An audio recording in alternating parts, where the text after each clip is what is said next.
guys. You know, if you live long enough, you're gonna go through some stuff. And on an earlier video, I spoke about me being diagnosed with Bell's palsy. Now, sometime prior to that, probably a few years ago, um, I experienced something, while I was at work. I was working, and then, all of a sudden I started to feel hot, like extremely hot, hotter than normal, from, moving around and stuff. And so I was like, okay, what's going on? So I started drinking, a lot of cold water. And then one time I even went to the bathroom to kind of just throw some cold water on my face to try to, I don't know, somehow cool myself down. I thought that would probably help. And so, okay, I'm back on the area working and stuff. And then I noticed while I was trying to walk, it just felt weird. It was like, normally you just walk, you don't even think about it. But like, when you see an infant trying to walk and they're taking their steps and it's like trying to plant their feet, it became like that. So, I started to get a little concerned. And I was like, what's going on? Sorry, I'm out of breath. I just finished doing my leg workout. Anyway, I was trying to walk and it just seemed like when I went to move my right foot, it was like I couldn't just step like normal. I was like trying to place it on the floor. And I started to feel like I was, I don't know, losing my balance. And then it just seemed like it wasn't going away. I kept trying to shake it off. I kept saying, okay, what's going on? So then, while I was trying to walk and everything, I noticed a ringing in my ear. That's what it was. Or like just a weird humming sound. It was just something that was in my ear. And then before I knew it, everything just started just spinning round and round and round and round.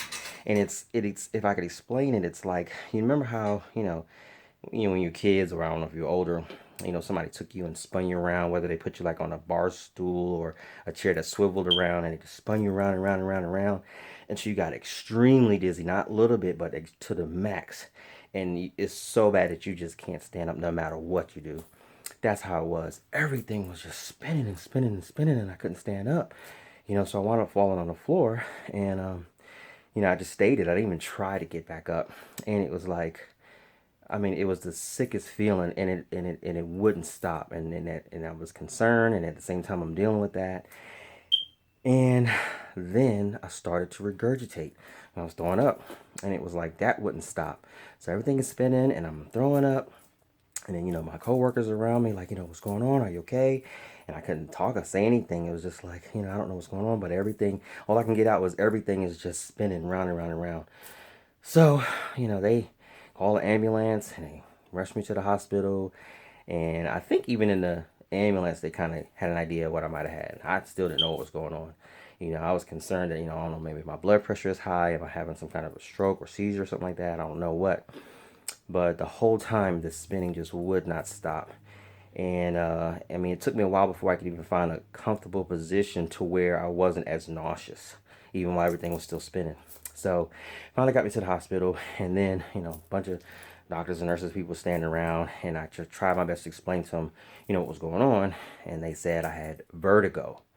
I don't know if you've heard of that before, and I said one time before, a lot of times you don't know about a certain illness or, things like that until you go through it. Or maybe someone who goes through it, or maybe a celebrity, and then you're made aware of it. So they said, yeah, definitely vertigo.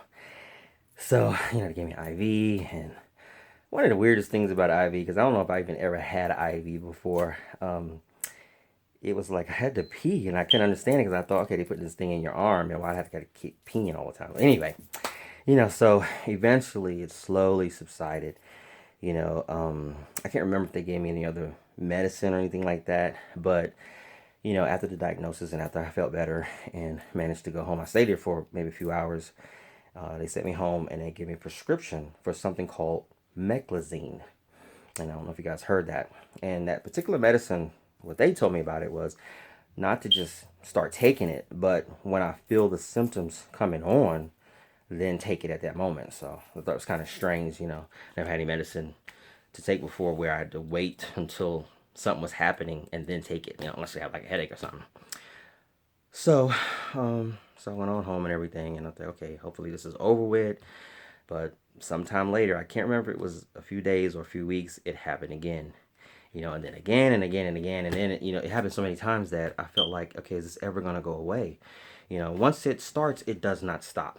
So it's like, and I kept going through this weird pattern. I would feel something in my ear, like a ringing or buzzing feeling in my ear. I think it was my right ear. And then all of a sudden, everything would just start spinning. And then I would get nauseous. Of course, I'd regurgitate, throw up, however you want to say it.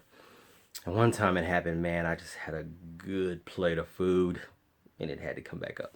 Anyway, and someone also told me, and also, yeah, I did, take the meclizine. That, for some reason, because they said take when it happens, I kept it with me. So when I went to work, I kept it with me. When I went to the store, anywhere I went, I just kept that little bottle of pills with me.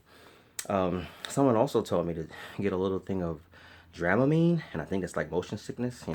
They said that, that could help also, because they had experienced vertigo as well.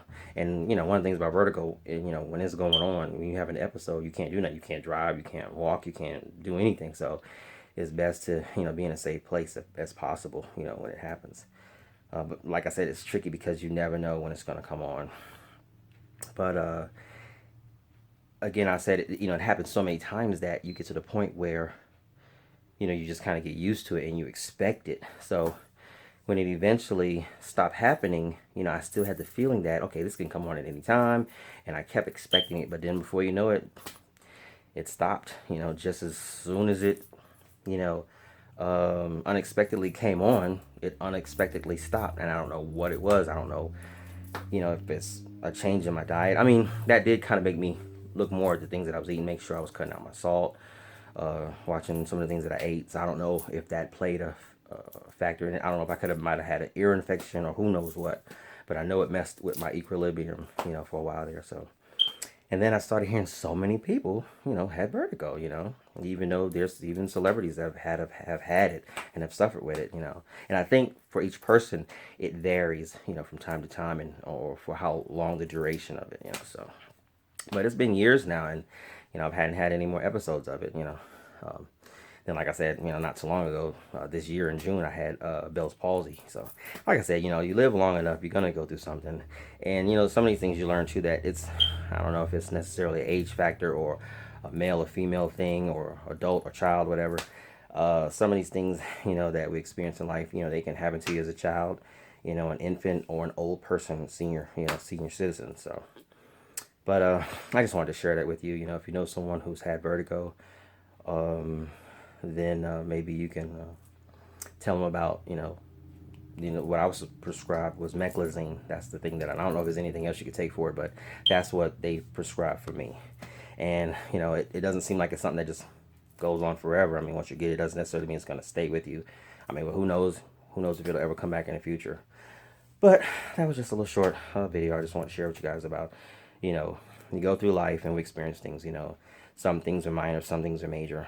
Some people have cancer and it goes away. Some people have it and they die from it. But, I just want to encourage you guys that, if you ever face situations like that in life, I just want to encourage you that no matter how severe it is, don't give up hope, and know that you're not the only one that goes through it. There's someone out there who has been through similar situations, and some of them even worse than you. So don't be afraid to reach out to others, for advice, for help, for encouragement, for motivation, for support, and learn all you can about whatever you face, so that you at least be more knowledgeable about it, and confront it from there. Okay, I want you guys to stay strong, stay motivated, stay positive. This is Personal Fitness 3. Get motivated, stay motivated. I'm out.